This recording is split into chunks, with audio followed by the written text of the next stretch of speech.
سورة الكهف. بسم الله الرحمن الرحيم. الحمد لله الذي أنزل على عبده الكتاب ولم يجعل له عوجا قيما لينذر بأسا شديدا من لدنه ويبشر المؤمنين الذين يعملون الصالحات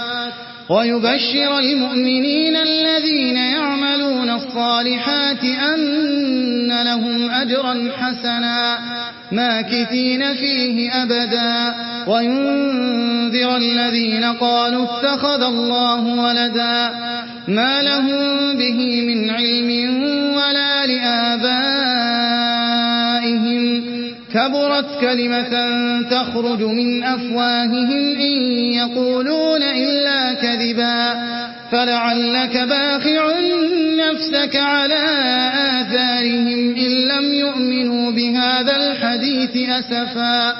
إنا جعلنا ما على الأرض زينة لها لنبلوهم أيهم أحسن عملا وإنا لجاعلون ما عليها صعيدا جرزا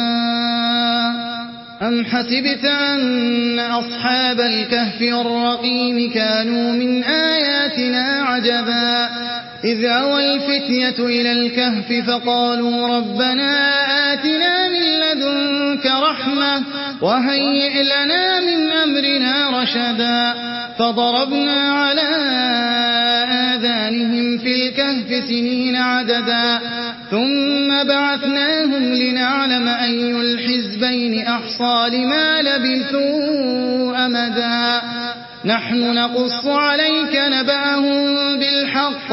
إنهم فتية آمنوا بربهم وزدناهم هدى وربطنا على قلوبهم إذ قاموا فقالوا ربنا رب السماوات والأرض لن ندعو من دونه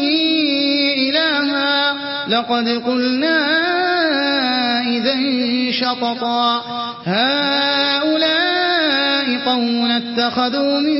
دونه آلهة لولا يأتون عليهم بسلطان بين فمن أظلم ممن افترى على الله كذبا وإذ اعتزلتموهم وما يعبدون إلا الله فأووا إلى الكهف ينشر لكم ربكم من رحمته ويهيئ لكم من أمركم مرفقا وترى الشمس إذا طلعت تزاور عن كهفهم ذات اليمين وإذا غربت تقرضهم ذات الشمال وهم في فجوة منه ذلك من آيات الله من يهد الله فهو المهتد ومن يضلل فلن تجد له وليا مرشدا وتحسبهم أيقاظا وهم رقود ونقلبهم ذات اليمين وذات الشمال وكلبهم باسق ذراعيه بالوصيد لو اطلعت عليهم لوليت منهم فرارا ولملئت منهم رعبا وكذلك بعثناهم ليتساءلوا بينهم قال قائل منهم كم لبثتم قالوا لبثنا يوما أو بعض يوم قالوا ربكم أعلم بما لبثتم فابعثوا أحدكم بورقكم هذه إلى المدينة فلينظر أيها أزكى طعاما فليأتكم برزق منه وليتلطف ولا يشعرن بكم أحدا إنهم إن يظهروا عليكم يرجموكم أو يعيدوكم في ملتهم ولن تفلحوا إذا أبدا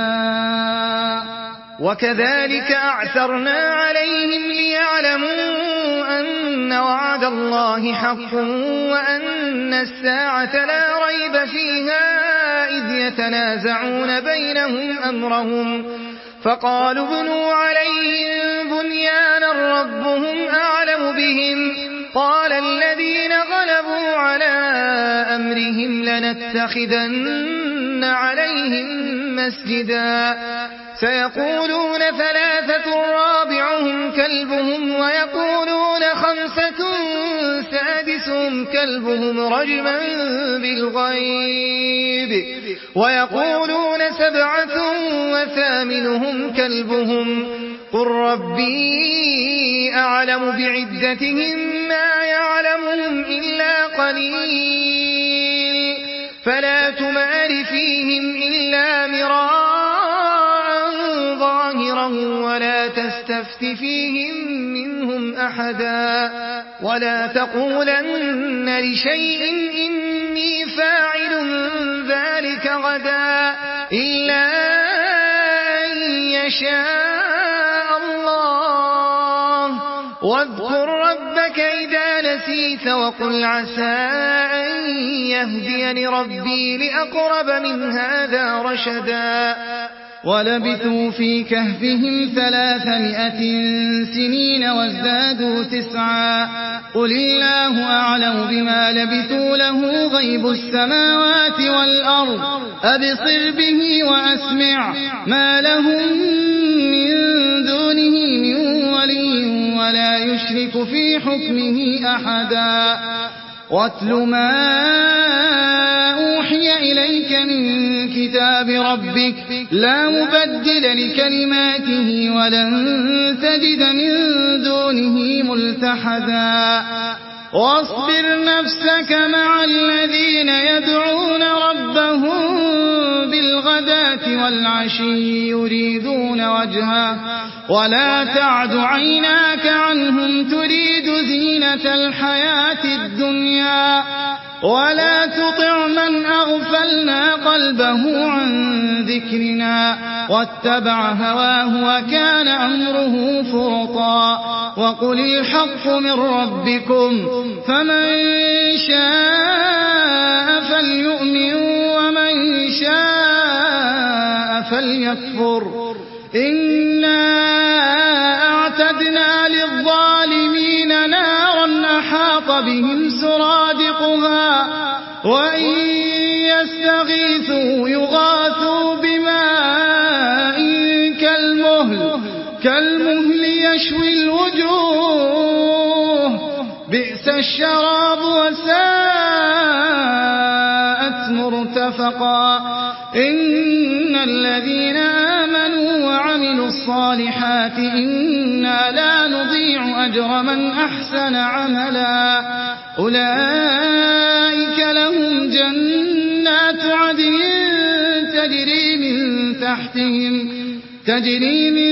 تحتهم الأنهار يحلون فيها من أساور من ذهب ويلبسون ثيابا خضرا من سندس واستبرق متكئين فيها على الأرائك نعم الثواب وحسنت مرتفقا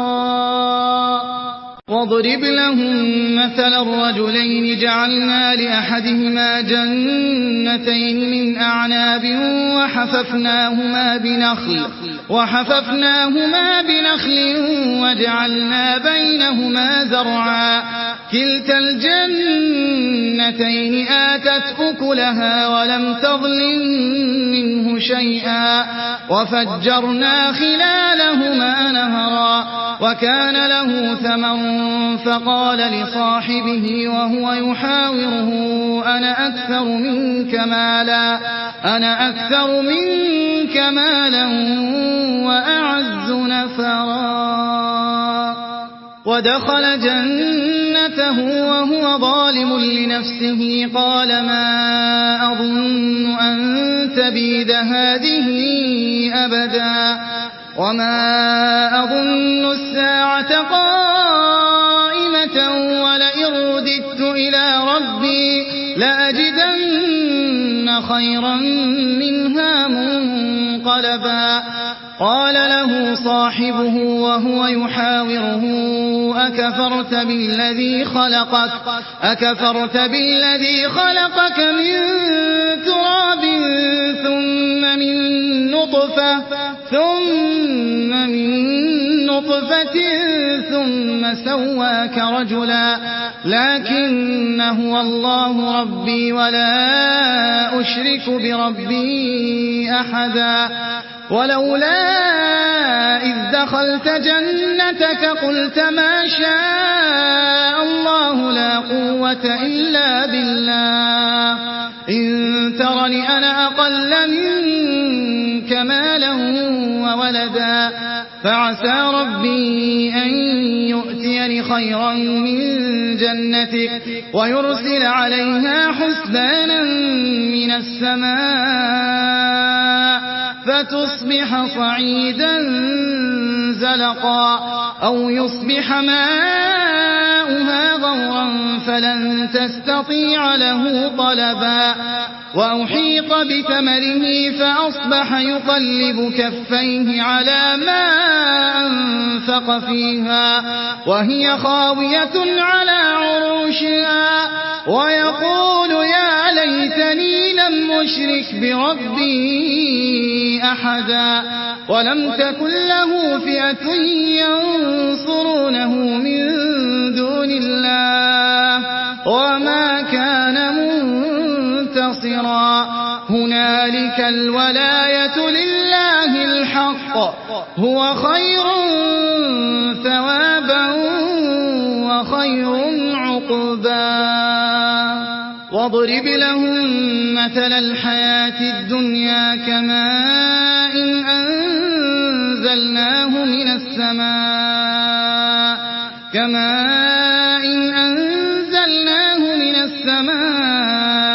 فاختلط به نبات الأرض فأصبح هشيما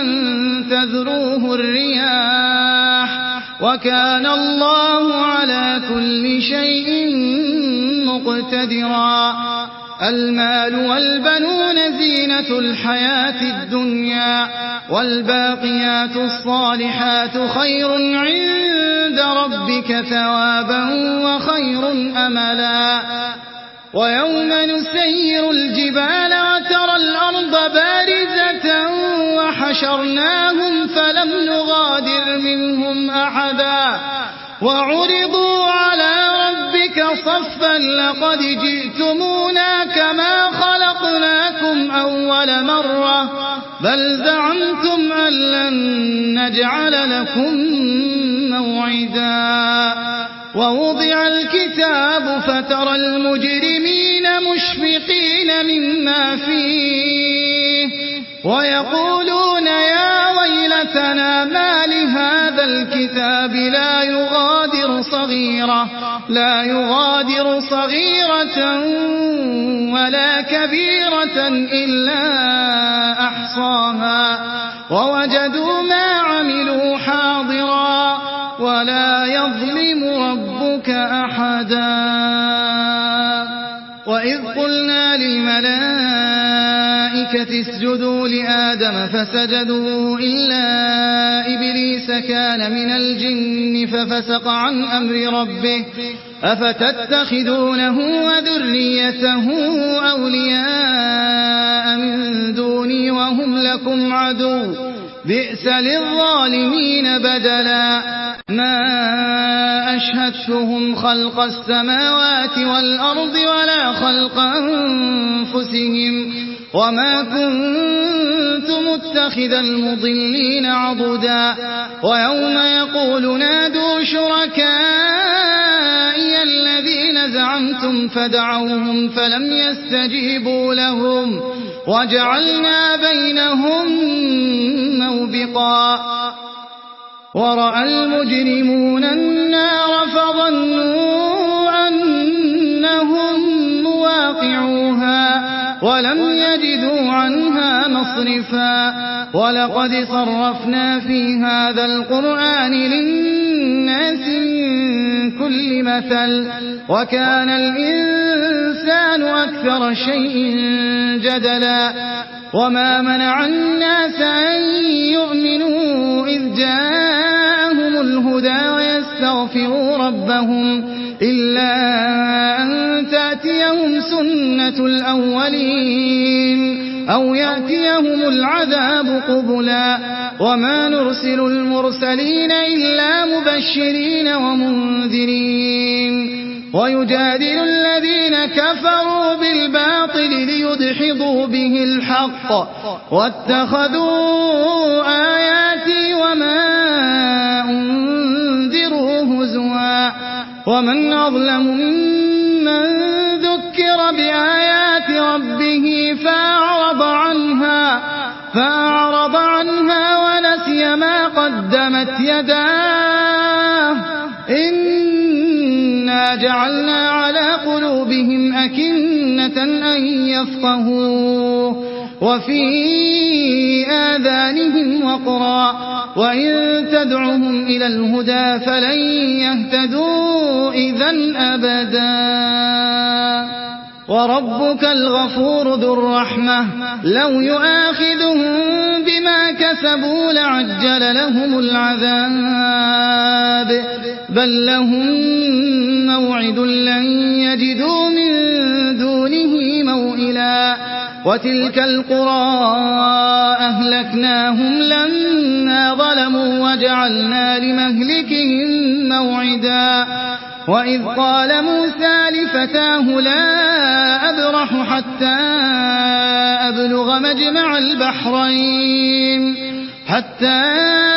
أبلغ مجمع البحرين أو أمضي حقبا فلما بلغا مجمع بينهما نسيا حوتهما فاتخذ سبيله في البحر سربا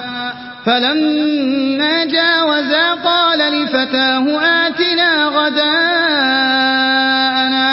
لقد لقينا من سفرنا هذا نصبا قال أرأيت إذ أوينا إلى الصخرة فإني نسيت الحوت وما أنسانيه إلا الشيطان أن أذكره واتخذ سبيله في البحر عجبا قال ذلك ما كنا نبغي فارتدا على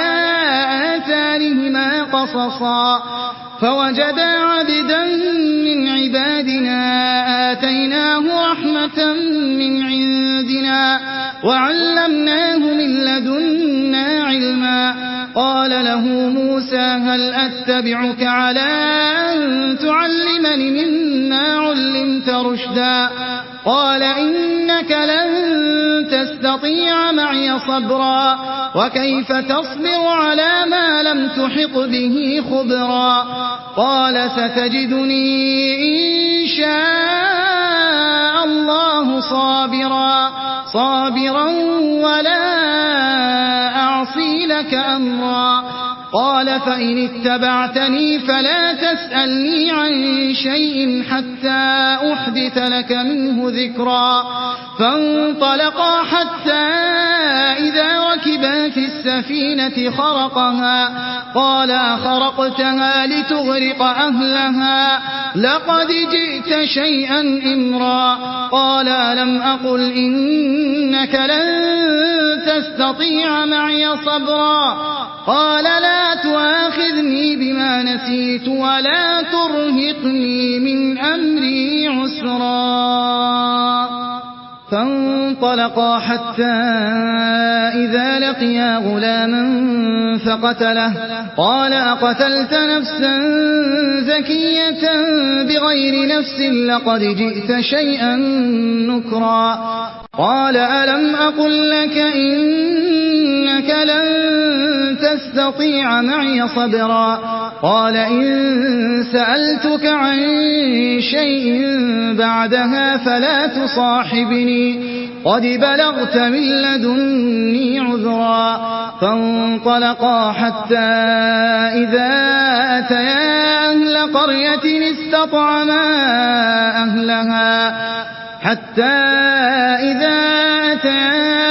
قرية استطعما أهلها فأبوا أن فوجدا فيها جدارا يريد أن ينقض فأقامه قال لو شئت لاتخذت عليه أجرا قال هذا فراق بيني وبينك سأنبئك بتأويل ما لم تستطع عليه صبرا أما السفينة فكانت لمساكين يعملون في البحر فأردت أن أعيبها وكان وراءهم ملك يأخذ كل سفينة غصبا وأما الغلام فكان أبواه مؤمنين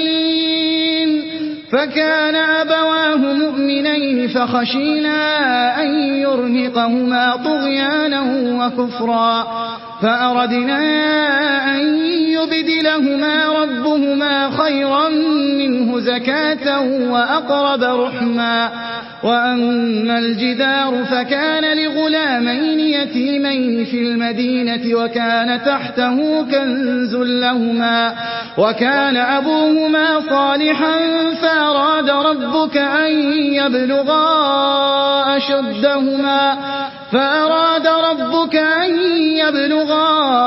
أشدهما ويستخرجا كنزهما رحمة من ربك وما فعلته عن أمري ذلك تأويل ما لم تستطع عليه صبرا ويسألونك عن ذي القرنين قل سأتلو عليكم منه ذكرا إنا مكنا له في الأرض وآتيناه من كل شيء سببا فأتبع سببا حتى إذا بلغ مغرب الشمس وجدها تغرب في عين حمئة ووجد عندها قوما قلنا يا ذا القرنين إما أن تعذب وإما أن تتخذ فيهم حسنا قال أما من ظلم فسوف نعذبه ثم يرد إلى ربه فيعذبه عذابا نكرا وأما من آمن وعمل صالحا فله جزاء الحسنى وسنقول له من أمرنا يسرا ثم أتبع سببا حتى إذا بلغ مطلع الشمس وجدها تطلع على قوم لم نجعل لهم من دونها سترا كذلك وقد أحطنا بما لديه خبرا ثم أتبع سببا حتى إذا بلغ بين السدين وجد من دونهما قوما لا يكادون يفقهون قولا قالوا يا ذا القرنين إن يأجوج ومأجوج مفسدون في الأرض فهل نجعل لك خرجا على أن تجعل بيننا وبينهم سدا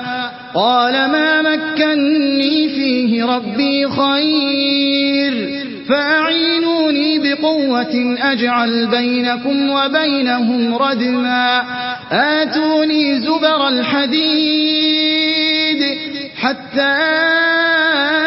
إذا ساوى بين الصدفين قال انفخوا حتى إذا جعله نارا قال آتوني أفرغ عليه قطرا فما استطاعوا أن يظهروه وما استطاعوا له نقبا قال هذا رحمة من ربي فإذا جاء وعد ربي جعله دكا